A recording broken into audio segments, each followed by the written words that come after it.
Salut, aujourd'hui je reçois Marie Leblay, elle est journaliste, photographe, elle a réalisé un livre qui s'appelle New York Apocalypse qui a été primé par de nombreux awards.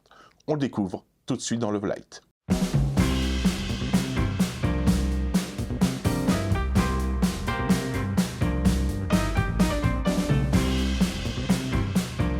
Bonjour Marie.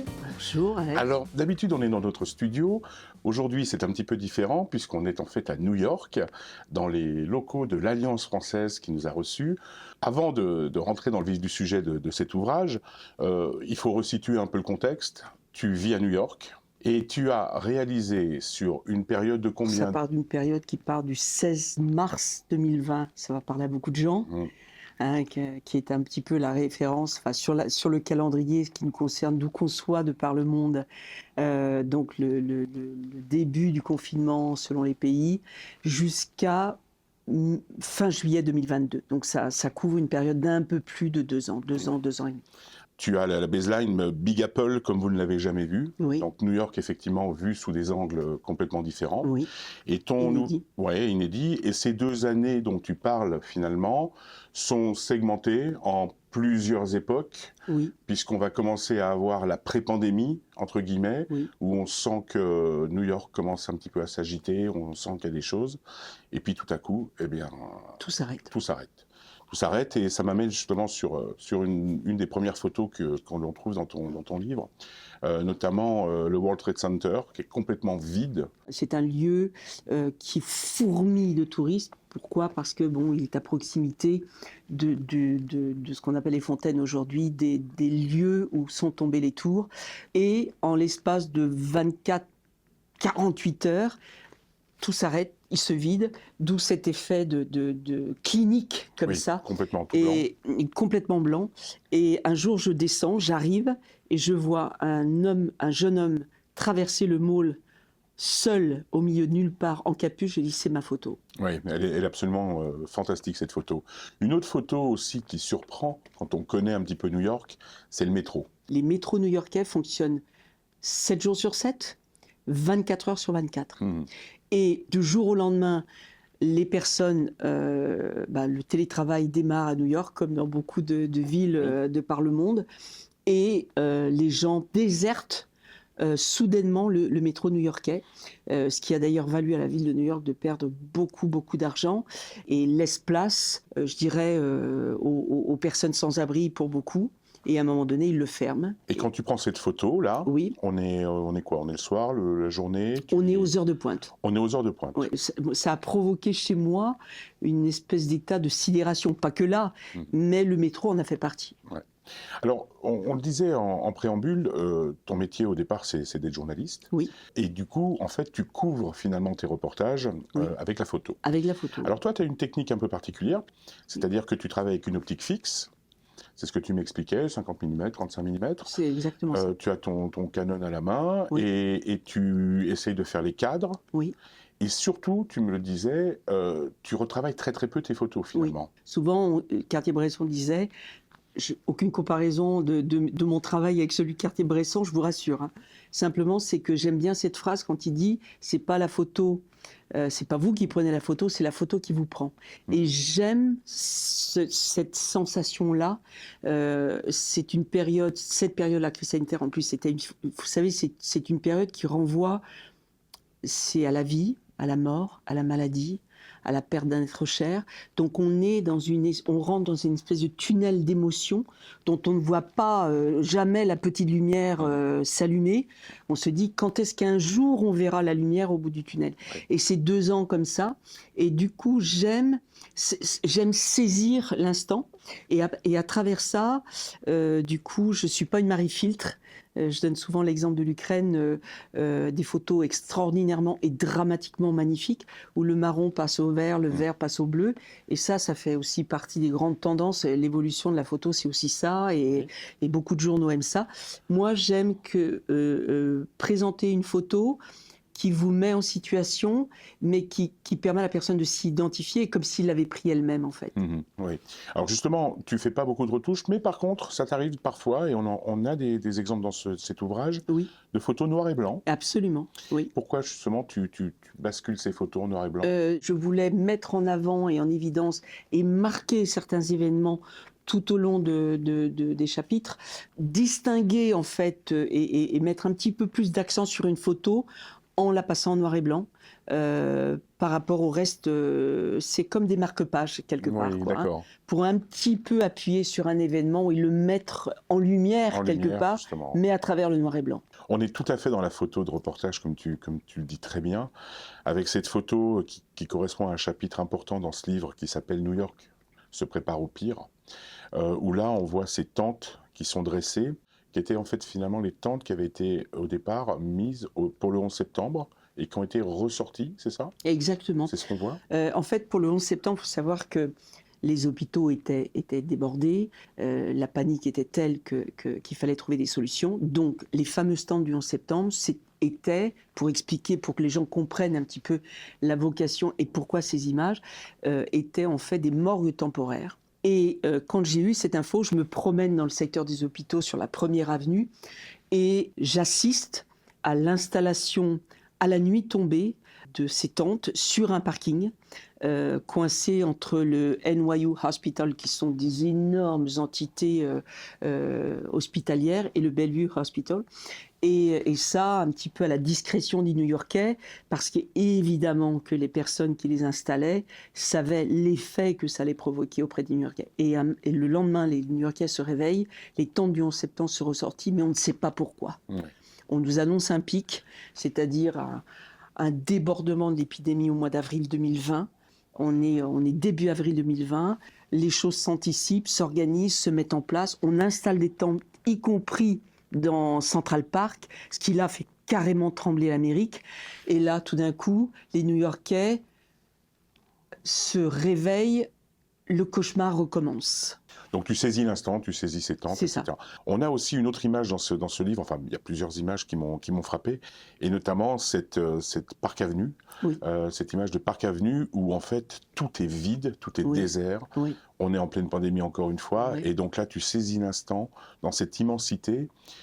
C'est quoi le sentiment qu'on a quand tu as ton appareil photo, que tu vises? Oui. C'est quoi ton ressenti là, à ce moment-là? Je vais te dire quelque chose. Pendant 2 ans, à chaque étape de l'évolution, en sortie de crise sanitaire, dans un contexte qui fait qu'il n'y a pas eu que la crise sanitaire, il y a en plus des gros événements qui ont marqué les États-Unis sur cette période-là, à commencer par George Floyd.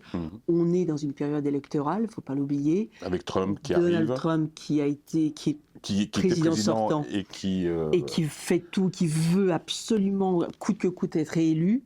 On est dans un contexte très particulier avec un concentré d'événements qui viennent s'ajouter avec la crise sanitaire en toile de fond. Et là, pour te répondre sur cette photo de Park Avenue, on est dans un quartier très très résidentiel, très riche, où on voit souvent, c'est très new-yorkais, mais des chiens tenus en laisse. Il y a des promeneurs de chiens dans les beaux quartiers, comme on dit à New York. On le voit dans les films et les feuilletons. Hein, ça, c'est très, c'est des images qui font toujours un petit peu, qui interpellent.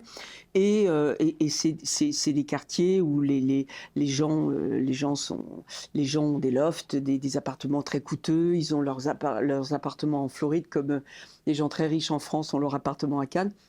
Et tout d'un coup, on arrive sur cette avenue, c'est des grandes avenues.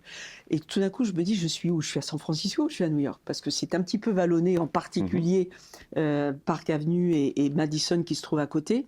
Et tout d'un coup, je me retrouve, je tourne la tête à droite, je tourne la tête à gauche, je me pince, je suis toute seule, j'ai même pas quelqu'un avec qui parler, à dire mais qu'est-ce qui se passe? Je comprends plus rien.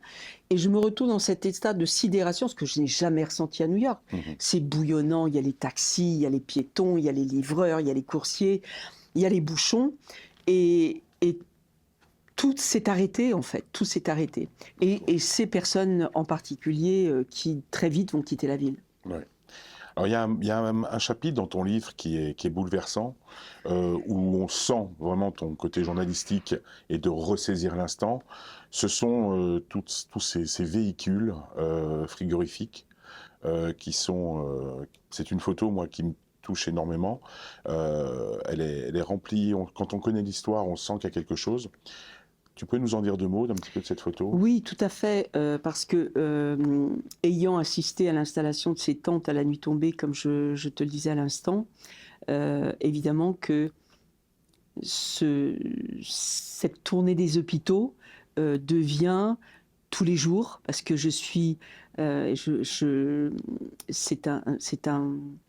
une façon que j'ai de travailler depuis toujours. C'est un métier que j'ai voulu faire dès l'âge de 8 ans. Je suis une bonne fille de paysan breton. Ne me demande pas pourquoi j'ai voulu faire ce métier. Je suis incapable, je pense par rapport à ma grand-mère paternelle, mais qui adorait lire et qui me disait ma petite fille, la lecture est la nourriture de l'âme. Et je pense que ça vient d'elle, qui était une femme absolument d'une intelligence inégalée. Et puis, donc, je décide de faire ce métier, mais je suis une farouche défenseuse du terrain. Pour moi, le journalisme de terrain, ce qui m'a valu et ce qui m'a permis de faire ce livre, rien ne peut remplacer le terrain. Parce que en sortant tous les jours, l'appareil, je suis un pur produit de la presse écrite et photographe depuis toujours, mais c'est le journalisme de terrain et c'est le terrain qui parle et qui permet de ramener la matière et les éléments. C'est une petite parenthèse, mais j'y suis attachée, c'est ma religion et j'y serai toujours attachée. Et donc, du coup, je fais cette tournée des hôpitaux très régulièrement, 1 fois, 2 fois, 3 fois par semaine, il y a des ambulances partout. Et je reste dans ce carré qui est un petit peu mon chemin de croix, où je vois ce balai constant d'ambulances, de corbillards qui viennent chercher les corps. Et je découvre très très vite l'installation aussi de ces gros camions frigorifiques dont j'ai encore le bruit des moteurs dans les oreilles, les climatiseurs, et qui servaient en marge de l'installation des tentes du 11 septembre à entreposer, pardon pour les détails, mais dans des conditions réfrigérées, les corps dont on ne savait plus que faire parce qu'on atteignait quand même des pics à 1000 décès par jour et ça a duré des semaines. Et les New-Yorkais se sont battus, et les soignants comme jamais pour dépasser ce pic et faire en sorte que au moins on stoppe cette hémorragie et ce niveau de mort incontrôlable, et ils y sont arrivés, mais les camions sont restés. Et il faut savoir que l'alignement de ces camions-là donc servait à transposer les corps des parties réfrigérées vers les tentes, et de là les corbillards les transportaient. Okay. Donc c'était des scènes très difficiles à vivre et à voir sous les fenêtres des New-Yorkais, quelque part. On est dans le secteur des hôpitaux, mais quand même. Et il y a tout un contexte, parce qu'en fait on se dit que finalement le 15 mars 2020 tout allait bien. Oui. Et en l'espace de 24-48 heures, tout a basculé. Pas qu'à New York, mais à l'échelle d'une ville comme New York, je pense que ça a pris des proportions difficilement comparables peut-être avec d'autres pays. Un autre point très important que tu relais avec la photographie, c'est l'humain. Oui. Il y a énormément de personnages qui ont un rôle, j'imagine, très important, oui, et que tu as souhaité couvrir au niveau de l'événement. Oui. Les regards, les masques. Oui. Là, je vois cette photo absolument bouleversante où on voit cet homme. On suppose que c'est un infirmier qui est sorti, c'est ça? Oui, il y a beaucoup de choses. Et effectivement, pour te répondre, j'attache beaucoup d'importance à l'humain. Je parlais de ma grand-mère il n'y a pas longtemps, il y a quelques instants, mais ma grand-mère adorait conter. Mon père était aussi un peu comme elle. Et par le récit, par l'histoire, raconter l'histoire aux gens, on fait passer beaucoup de choses, beaucoup de messages, beaucoup de choses, et les gens ont beaucoup de choses à dire. Raconter la vie des gens, je pense que c'est l'essentiel, et en particulier dans cette période-là. Alors pourquoi l'humain? C'est parce que sans ces humains qui se sont tellement battus pour redonner la vie à la ville qu'ils aiment tant, New York est une ville de joie, de fête.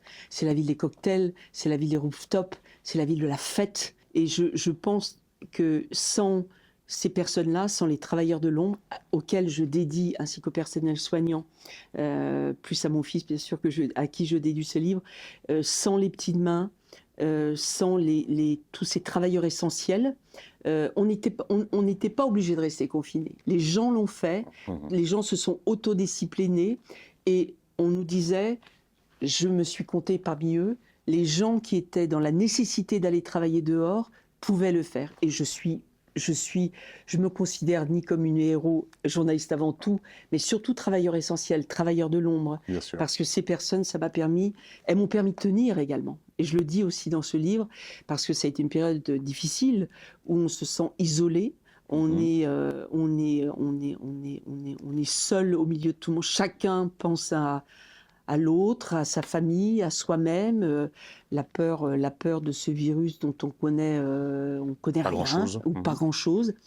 Et du coup, comme je dis souvent, à la demi-seconde près, c'est un grand classique, mais à la demi-seconde près, le regard n'est pas le même, le sourire n'est pas le même. Et je me suis rendu compte en plus au fil du temps que on était tous masqués, on l'est resté longtemps, que c'est par le regard qu'on communiquait, donc les regards devenaient encore plus forts, les regards devenaient encore plus puissants par la communication. On n'avait plus besoin de se parler, malheureusement, on ne pouvait pas, mais un visage, un regard pouvait tout dire. Ouais. Dans ce livre, New York Apocalypse, c'est pas seulement la période de la pandémie, c'est aussi des événements qui se sont passés aux États-Unis en général et à New York en particulier, puisqu'à un moment donné, tu couvres l'affaire George Floyd. Là, on a par exemple une photo où on a c'est une manif en fait? Oui. C'est en fait la photo qui est ici est prise dans un parc de Brooklyn. Et nous sommes au premier jour des 3 jours des obsèques nationaux qui sont organisés à travers tout le pays en mémoire de George Floyd. Avec une petite différence à Brooklyn, c'est que son frère, sur la photo qu'on voit derrière la banderole, qui est l'un des plus jeunes frères, parce que c'est une grande fratrie, habite à Brooklyn. Ouais. Même chose pour replacer dans le contexte. Oui, alors rappelle justement à ceux qui nous regardent, qu'est-ce qui s'était passé en fait? Alors, en 2 mots, ça se passe dans l'État de Minneapolis. Une jeune fille qui va acheter des bonbons à son petit frère ou à son petit cousin, elle a 16-17 ans, passe sur le trottoir et assiste à une scène d'interpellation. Il y en a beaucoup aux États-Unis. S'arrête sur le bord du trottoir et voit des gens filmer un monsieur d'origine afro-américaine allongé sur le ventre j'ai envie de dire qui appelle sa mère parce qu'il a appelé sa mère maintes et maintes fois. Et ce monsieur, pour un malheureux faux billet de $20, alors qu'il est venu dans une petite épicerie là où elle se rend acheter je ne sais quoi, le manager appelle la police intervient, il refuse de monter à bord de la voiture de police, il le plaque au sol, les policiers appliquent ce qu'on appelle, je mets des guillemets, le chokehold, c'est-à-dire qu'on est sur le ventre, on voit ça aussi souvent dans les films, les 2 genoux sont appuyés sur le thorax, enfin sur le dos ou sur la partie des omoplates, sauf que là, la situation dégénère de manière absolument épouvantable à la vue du monde. Pourquoi? Parce que cette jeune fille se met à filmer la scène. Et George Floyd décède avant son arrivée à l'hôpital, après les fameuses 9 minutes qui deviennent un slogan. C'est 9 minutes et 10 secondes, bloqué par un policier blanc et qui décède à la vue du monde dans des conditions absolument effroyables. Et ça déclenche donc effectivement ces manifestations que tu as couvertes dans New York. Exactement. Et là, en fait, il se passe une chose, c'est que encore une fois, on est dans un contexte présidentiel. On a les sirènes au sol, oui. Et on a les hélicos dans les airs, oui. Parce que des manifestations dans le pays entier démarrent, et là, ça bascule. Et on est en mai 2020, ça bascule. Le pays prend littéralement feu, parce que le pays s'embrase quelque part. Je ne vais pas dire la goutte d'eau, parce que des faits similaires, et ça m'a permis aussi de comprendre ce clivage noir-blanc. Oui. À travers mon livre, c'est ce que aussi j'essaye, je dis souvent aux personnes qui viennent à ma rencontre, quand j'organise des séances de dédicaces, j'essaye tout le temps d'expliquer. Et expliquer qu'est-ce que c'est que cette Amérique vue de l'intérieur, qu'est-ce que c'est que cette Amérique noir-blanc. On n'a pas du tout la même approche, on ne peut même pas comprendre si on n'est pas américain. Mais en même temps, je mets un peu les choses en perspective et je pense que ça crée comme un déclic chez moi où j'arrive à peu près à comprendre ce qui va. Il faut remonter 400 ans en arrière. Mmh. C'est phénoménal à quel point ça a traversé le temps, c'est inscrit, c'est tellement dur de se sortir de là. Et justice va être rendue quelque part, parce que ce policier blanc va être condamné à 25 ans pour la première fois de prison ferme dans l'histoire des États-Unis. Mais j'essaye de sortir des clichés, là encore. Oui. Au-delà du cliché. Au-delà du cliché, pour bien expliquer ce que c'est que ce rapport, qu'est-ce que c'est que cette Amérique clivée. On va, leur tourne malheureusement, on ne peut pas passer tous les chapitres en vue. Je voudrais quand même aborder un chapitre qui est important, que tu as couvert, c'est cette fameuse campagne présidentielle. Trump se fait élire. Alors là, tout bascule, encore une fois, hein, l'Amérique c'est souvent ça, et beaucoup de manifestations, et je le suis en fait, je le suis tout le long. Et j'essaye surtout de ne pas juger. Surtout pas tomber dans le jugement. Pourquoi ? Parce que sinon ça limite mon champ de vision, et ça limite, que ce soit pour la prise de vue ou pour l'écrit, c'est la même chose. Et je me dis, mais il faut que j'aille à un Tsiérali, c'est pas possible. Et donc j'assiste à un Tsiérali en Caroline du Nord, j'obtiens une accréditation du GOP, donc du Parti républicain, en quelques heures, en 4 heures, je saute dans un avion et j'arrive en Caroline du Nord, dans une petite ville de banlieue, parce que compte tenu de la crise sanitaire, Donald Trump était interdit, n'avait pas le droit d'animer des meetings, chose qu'il avait fait au départ, dans des lieux fermés. Ah, d'accord. Alors il a trouvé la parade, il allait sur les tarmacs d'aéroport. Alors il s'installait sur les tarmacs, et j'arrive donc dans cet endroit, et je me dis, mais je veux comprendre encore une fois. Je veux raconter ce que je vois. Je veux être les yeux du lecteur sur le terrain, que ce soit par l'image ou par l'écrit. Et j'étais correspondante de presse par ailleurs, donc j'envoyais pas mal de papiers sur la question. Et je me dis, qu'est-ce que c'est que cette Amérique ? Quelle est cette Amérique ? Cette Amérique qui se cachait un petit peu au début avec la casquette rouge sur la tête et qui ne se cache plus. Et je me dis, mais je vais peut-être me retrouver... Alors, pardon, là pour le coup, je tombais dans la caricature avec des gants treillis, etc. Mais pas du tout. Marie, je crois qu'on en sait un petit peu plus sur ce livre. Donc ce livre qui a été primé d'ailleurs, tu as reçu 2 awards. Exactement, merci. J'ai vu ça, 2023 Silver Award, des awards américains, new-yorkais, il faut le préciser, donc ça c'est pas tous les jours. Je le montre à l'image, ça s'appelle New York Apocalypse. Merci beaucoup. On te souhaite de faire de nombreux autres ouvrages, j'espère que vous en savez un peu plus sur Marie Leblay. D'ici là, je vous dis bisous.